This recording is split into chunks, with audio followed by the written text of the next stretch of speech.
Avistamentos que colocam Nessie no mapa. 28 de abril de 2019. Desde que começou a fazer manchetes internacionais em 1933, o monstro do Loch Ness na Escócia permaneceu um item intrigante e de muita controvérsia. De fato, tudo isso é verdade, independentemente de haver realmente algum tipo de monstro, no sentido físico. Mesmo bem recentemente aqui no Misterioso Universe, meu bom amigo Nick Redfern tem discutido suas próprias interpretações do que pode estar na raiz de toda a situação do Loch Ness.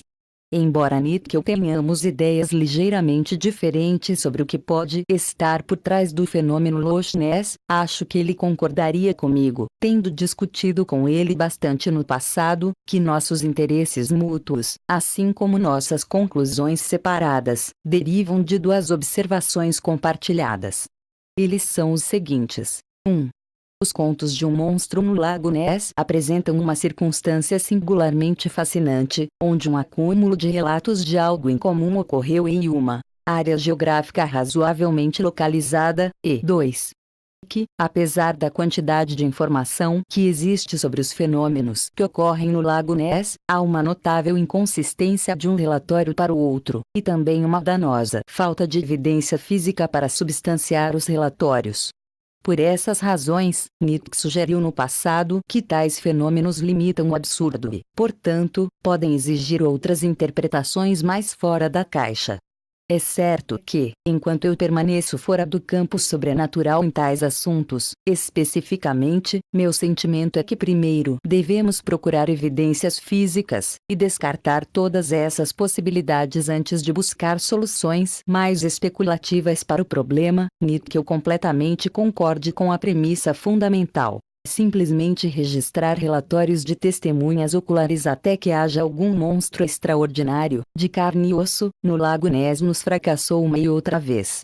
Essas buscas prolongadas levaram a Adrian Chine, que provavelmente entre as autoridades mais reconhecidas sobre o assunto, a ter esperanças de busca ao coração do ceticismo ao longo dos anos. Para ser justo, a chinesa é uma atitude crítica, mas que, apesar de tudo, continua acolhendo novas evidências, caso surja alguma vez. Para isso, é uma atitude que compartilho com ele também.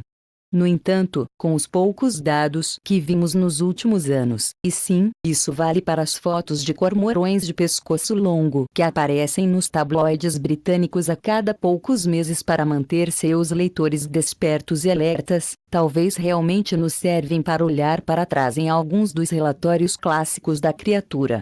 Especificamente, espero ver se há espaço para uma interpretação nova e talvez mais cuidadosa dos dados antigos, e se há alguma evidência de observações falhas que possam ter moldado nossas ideias sobre um monstro no Loch ao longo do tempo. No início deste artigo, notei que o Nessie tem sido um fenômeno mundial desde 1933. Naturalmente, há muitas alegações de avistamentos anteriores da criatura. Indiscutivelmente, o meu favorito entre estes foram as histórias contadas por um Alexander MacDonald, que já em 1880 lembrou ter visto uma grande criatura nadando brincando no Loch no início da manhã. MacDonald tinha até dado um apelido ao animal, chamando de a salamandra por falta de um identificador melhor. Ele não seria o último a oferecer a interpretação de que o animal poderia ser algum tipo de anfíbio semelhante a um grande tritão. Os pesquisadores Rupert T. Goldroy e P. McCall colocariam um peso semelhante por trás da ideia décadas depois, quando Nessie fez seu grande sucesso como notícia internacional. Outro notável relato inicial foi cortesia do Duque de Portland, que escreveu ao jornal escocês sobre como ele relembrou contos sobre uma horrível grande fera da qual os habitantes falaram desde 1895. No entanto, como comentaristas como Daniel Loxton e Donald R. Protero apontarem seu ceticismo-driven, mas muito agradável ciência abominável, Origens do E.T., Nessie, e outros críptides famosos, História convincente do Duque, não aparecem na impressão até depois de 1933. Este é sem dúvida o mais significativo ano na história de Nessie. Afinal de contas, era o ano em que histórias como a de George Spicer e seu avistamento em terra de algo estranho e contorcendo começam a virar manchete. A história de Spicer, além de ser uma das primeiras aparições notáveis da alegada besta do Lago Ness, também é uma das mais bizarras. Muito já foi dito sobre o avistamento ao longo dos anos, mas para resumir brevemente, na tarde de 22 de junho de 1933, aproximadamente às 15h30, George e sua esposa estavam dirigindo pela estrada principal, uma porção do General Vadis. Estrada militar, que abraça a margem oriental do lago entre Dores e Foyers, quando eles notaram o que parecia ser um grande animal cruzando a estrada a certa distância. O animal só estava à vista por alguns segundos, e longe o suficiente para que várias das características do animal fossem indiscerníveis, como seu principal meio de locomoção. A partir de sua breve observação, Spicer resumiu que a criatura se assemelhava a um imenso caracol de pescoço comprido, o último apêndice ondulando de tal modo que, às vezes, soa mais sugestivo de cauda ou tentáculo do que pescoço real. Foi horrível, uma abominação, disse Spicer ao tabloide Daily Sketches de Manchester em sua edição de dezembro de 1933. O primeiro que vi foi um tipo de pescoço ondulante, um pouco mais grosso que o tronco de um elefante. Ele não se movia da maneira reptiliana usual, mas com 3 arcos em seu pescoço, atravessou a estrada até que um corpo pesado de cerca de 1 metro de altura apareceu. Eu tenho viajado de carro milhares de quilômetros. Eu sou um homem temperado. Não posso pensar em nenhum compromisso, que eu não aceitaria garantir a verdade da minha declaração. Tenho certeza de que essa criatura é de uma espécie pré-histórica, afirmou Spicer enfaticamente. Aqui, gostaria de sugerir uma possível interpretação alternativa sobre a aparência ondulante do pescoço. Parece razoável argumentar que, à distância que Spicer e sua esposa eram do animal no momento em que o viram, a aparência da criatura poderia ter sido distorcida do ponto de vista do Spicer. Uma causa simples para isso pode ser o calor saindo da própria estrada. Dados meteorológicos que dão médias mensais históricas para o Loch Ness em junho indicam uma temperatura média alta de cerca de 60 graus Fahrenheit nesta região das terras altas escocesas, com umidade em torno de 75%. Uma miragem inferior resultante da névoa de calor poderia pelo menos ser uma consideração razoável em relação às ondulações peculiares do pescoço do animal em questão, que, mesmo Spicer observou, não se movia da maneira reptiliana usual. Com base em sua descrição, a coisa não se moveu como qualquer coisa conhecida para a ciência, muito menos como um plesiosauro real ou espécies extintas semelhantes teriam se movido. Plesiosauros já foram pensados para ter maior mobilidade com seus longos pescoços, mas descobertas recentes indicam que aparentemente pescoços duros, realidade que deixou perplexos mais que alguns paleontologistas. Outra questão que me ocorreu aqui, por mais inócua que pareça, foi se a estrada em questão estava pavimentada e, portanto, mais propensa a acúmulo de calor. Na época em que Spicer e sua esposa tiveram um encontro, isso pode parecer uma pergunta boba para os não nativos da Escócia, é claro, mas como uma tentativa americana de diligência no assunto, eu pediria aos meus gentis leitores que suportassem comigo. Olhando para isto, descobriu-se um pouco de trivialidades. Não apenas as estradas da região tinham sido pavimentadas, mas, de acordo com a Sociedade Americana de Engenheiros Civis, o primeiro uso do pavimento de concreto em todo o mundo tinha sido em Inverness, na Escócia. Apenas 35 minutos de distância da localização geral onde os Spicers tiveram seu encontro. Portanto, sim, pelo menos parece plausível que as condições do pavimento na data e hora do encontro dos Spicer possam ter permitido distorções visíveis do calor que subia do pavimento, o que nem sempre requer um tremendo calor de verão, algo que geralmente não se vê em muitas das terras altas da Escócia. Tudo o que realmente requer é que a temperatura da superfície da estrada seja cerca de 10 C mais quente do que o ar acima, para que a miragem ocorra.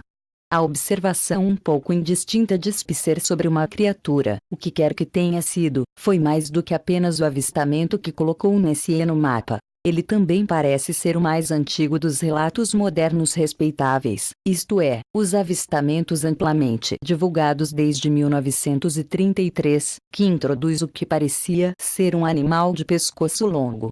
Para ser justo, uma ênfase mais pesada poderia ser colocada na noção de que parecia ter apenas um longo pescoço, dadas as circunstâncias descritas acima. No entanto, a introdução súbita de um animal de pescoço longo com o avistamento de Spicer apresenta outros problemas na narrativa mais ampla do Loch Ness, como veremos em breve. Notavelmente, antes de 1933, havia histórias de salamandras no Lago Ness, como vimos, bem como as aparições das corcundas sempre populares que se assemelham a barcos virados para cima. Havia também um punhado de avistamentos que ofereciam descrições vagas de algo parecido com uma serpente ou uma enguia. No entanto, foi somente depois que os avistamentos de Spicer apareceram em jornais britânicos que descrições semelhantes de uma besta de pescoço longo com um grande corpo começaram a aparecer. Quaisquer reclamações de tais avistamentos antes de 1933 só apareceram impressas após o relatório de Spicer. Dada a aparência de pescoço comprido de algumas espécies de salamandra, como a salamandra de boca pequena, Ambystoma techanum, vista acima, a ideia de um grande anfíbio no Lago Ness pode não parecer tão boba. Crédito: lance-me/dnr.illinois.gov. Além da interpretação aberta que a observação fugaz de Spicer sobre uma criatura nos deixa, há outras razões pelas quais alguém poderia começar a duvidar da aparência do longo pescoço na conta de Spicer.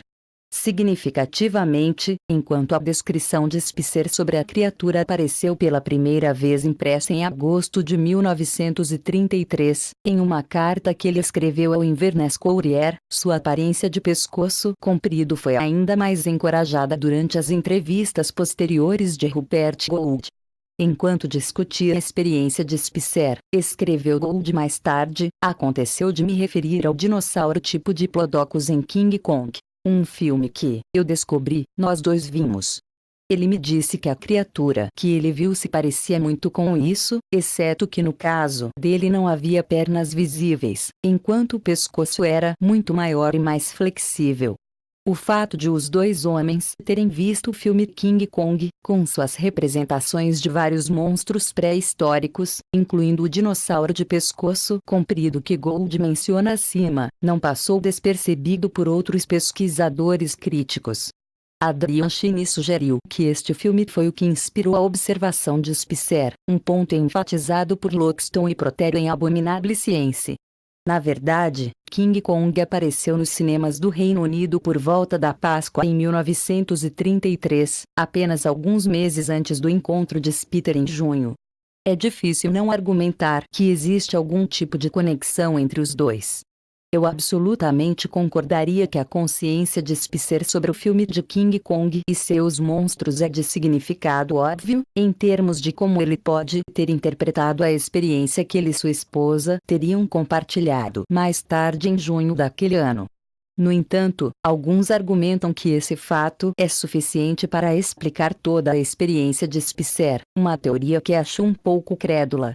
Mais provável, na minha opinião, é que Spicer e sua esposa provavelmente viram alguma coisa, mas com os monstros falando ao redor do Lago Ness toda a raiva na época, e as bestas antediluvianas da Ilha da Caveira de Konga ainda frescas em sua mente, essas coisas sem dúvida influenciaram como Spicer interpretou o que ele viu, o que quer que fosse.